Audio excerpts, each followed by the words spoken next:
स्वागत है आप सभी का आपके अपने चैनल एग्जाम पैशन पर। तो फ्रेंड्स, आज ये हिंदी की तीसरी क्लास है। इसके पहले हिंदी की 2 क्लासेस हो चुकी हैं, जिसका लिंक डिस्क्रिप्शन में दिया गया है। आप वहां से जाके देख सकते हैं क्लासेस को। चलिए स्टार्ट करते हैं। पहला क्वेश्चन है, शकल शकल का अर्थ क्या होता है? तो शकल और शकल का अर्थ होता है, इसमें सी ऑप्शन राइट हो जाएगा, संपूर्ण और अंश।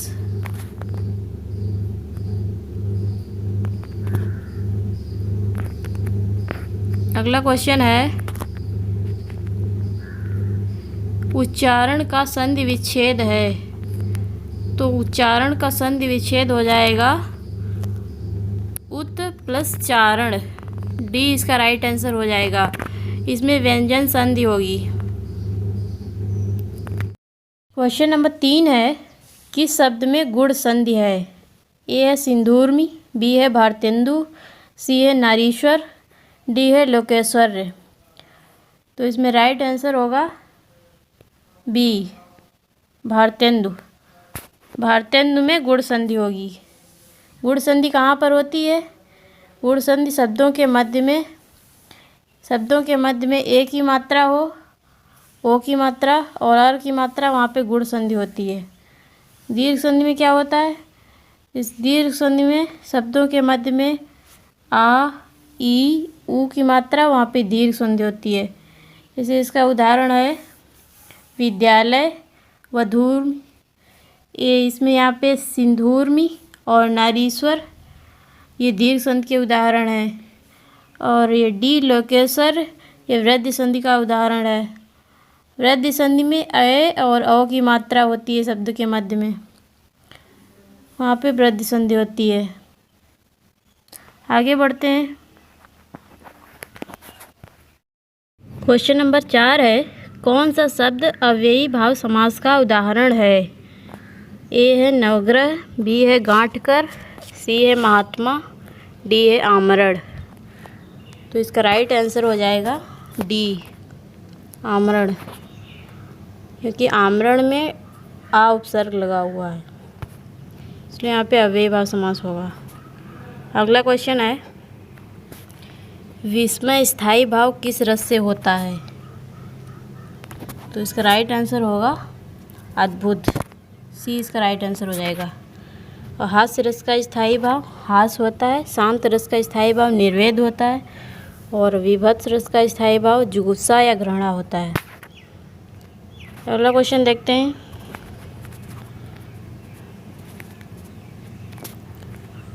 क्वेश्चन नंबर 6 है, किलक अरे मैं नेह निहारूं, इन दांतों पर मोती वारूं। इन पंक्तियों में कौन सा अलंकार है? अगला क्वेश्चन है, क्वेश्चन नंबर 6, किलक अरे मैं नेह निहारूं, इन दांतों पर मोती वारूं। इन पंक्तियों में कौन सा रस है? तो यहाँ पे आपको रस बताना है, कौन सा रस है इसमें। तो इसमें वात्सल रस होगा, सी आंसर राइट होगा इसका। क्वेश्चन नंबर 7 है, अर्ध सममात्रिक छंद है।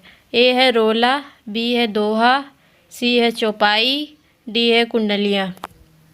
तो इसमें राइट आंसर हो जाएगा अर्ध सममात्रिक छंद दोहा होता है, बी इसका राइट आंसर हो जाएगा। दोहा क्या होता है? इसके पहले और तीसरे चरण में 13-13 मात्राएं होती हैं, दूसरे और चौथे चरण में 11-11 मात्राएं होती हैं। सोरठा जो होता है दोहे का उल्टा होता है। और रोला, इसमें 24 मात्राएं होती हैं। विषम चरणों में 11-11 मात्राएं होती हैं और सम चरणों में 13-13 मात्राएं होती हैं। और कुंडलिया में 24 मात्राएं होती हैं, प्रत्येक चरण 24-24 मात्राएं होती हैं, और इसमें 6 चरण होते हैं। रोला में क्या होता है? इसमें 24 मात्राएं होती हैं, विषम चरणों में 11-11 मात्राएं होती हैं और सम चरणों में 13-13 मात्राएं होती हैं। क्वेश्चन नंबर 8, चौपाई के प्रत्येक चरण में मात्राएं होती हैं। तो आपको बताना है चौपाई के प्रत्येक चरण में कितनी मात्राएं होती हैं। ए है 11, बी है 13, सी है 16, डी है 15। तो इसका राइट आंसर होगा 16। चौपाई के प्रत्येक चरण में 16-16 मात्राएं होती हैं। ठीक है फ्रेंड्स, आगे बढ़ते हैं। कौन सा शब्द कमल का पर्यायवाची नहीं है? ए है जलज, ऑप्शन बी है अम्बुज, ऑप्शन सी है मंसिज, ऑप्शन डी है पंकज। तो इसका राइट आंसर होगा सी, मंसिज। मंसिज कमल का पर्यायवाची नहीं है और जलज, अम्बुज, पंकज ये तीनों कमल के पर्यायवाची हैं। मंसिज कामदेव का पर्यायवाची है। आगे बढ़ते हैं फ्रेंड्स। अगला क्वेश्चन है, मोर का तत्सम शब्द होगा। तो मोर का तत्सम होगा मयूर। बी इसका राइट आंसर हो जाएगा। अगला क्वेश्चन है किस समूह के सभी शब्द यौगिक हैं? ए है घोड़ा, किताब, अजायब घर, मस्जिद। बी है रसोई घर, अनपढ़, पुस्तकालय, राजमहल। सी है चाय, जूता, पहलवान, दर्शक। डी है मोबाइल, चम्मच, साड़ी, हवा। तो इसमें बताना है आपको कौन से ऑप्शन में सभी शब्द यौगिक हैं। तो इसका राइट आंसर हो जाएगा बी, रसोई घर, अनपढ़, पुस्तकालय, राजमहल। नंबर 13 है, हिंदी किस लिपि में लिखी जाती है?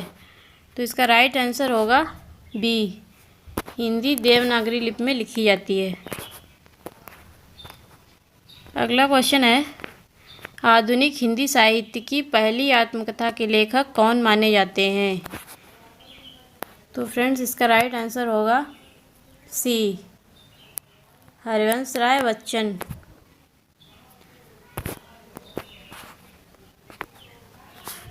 अगला क्वेश्चन है क्वेश्चन नंबर 15, नगर में रहने वाले को क्या कहा जाता है? तो नगर में रहने वाले को नागर कहा जाता है। इसका राइट आंसर होगा बी, नागर। अगला क्वेश्चन है क्वेश्चन नंबर 16, संध्या और रात्रि के बीच के समय के लिए उपयुक्त शब्द है। तो संध्या और रात्रि के बीच के समय के लिए उपयुक्त शब्द क्या होगा? इसका राइट आंसर होगा ए, गोधूली। अगला क्वेश्चन है 17, क्वेश्चन नंबर 17 है, सद्भावना का संधि विच्छेद है। तो इसका राइट आंसर होगा डी, सत प्लस भावना, सद्भावना। ये व्यंजन संधि का उदाहरण है सद्भावना। इस गद्यांश को ध्यान से पढ़ें और फिर पूछे गए प्रश्नों के उत्तर दें। तो एक गद्यांश दिया गया है फ्रेंड्स, इसको पढ़कर नीचे दिए गए प्रश्नों के उत्तर देने हैं। तो गद्यांश है, पर्यावरण का अर्थ है हमारे आसपास का वातावरण। पर्यावरण में सभी सजीव तथा निर्जीव अवयवों के आदान प्रदान द्वारा एक साम्य अवस्था बनी रहती है, जिससे जीव जंतु तथा पौधे संतुलित विकास करते हैं। परंतु किसी भी कारणवश यदि पर्यावरण का एक घटक या अवयव कम या अधिक हो जाए या कोई भी अन्य पदार्थ कम या अधिक मात्रा में प्रवेश कर जाए तो पर्यावरण असंतुलित या दूषित हो जाता है। इसे पर्यावरण प्रदूषण कहा जाता है। तो फ्रेंड्स क्वेश्चन नंबर 18 है, इस गद्यांश का शीर्षक होगा। तो इसका राइट आंसर होगा ए, पर्यावरण प्रदूषण। इसका शीर्षक पर्यावरण प्रदूषण होगा। क्वेश्चन नंबर 19 है, निर्जीव का अर्थ है। तो निर्जीव का अर्थ क्या होगा? निर्जीव का अर्थ होगा जीवन रहित। बी इसका राइट आंसर हो जाएगा, जीवन रहित। अगला क्वेश्चन है क्वेश्चन नंबर 20, लास्ट क्वेश्चन है फ्रेंड्स, पर्यावरण के किसी घटक के कम या अधिक होने से होता है। तो पहला है विनाश, दूसरा है खतरा, तीसरा है पर्यावरण प्रदूषण, चौथा है रोगों का फैलाव।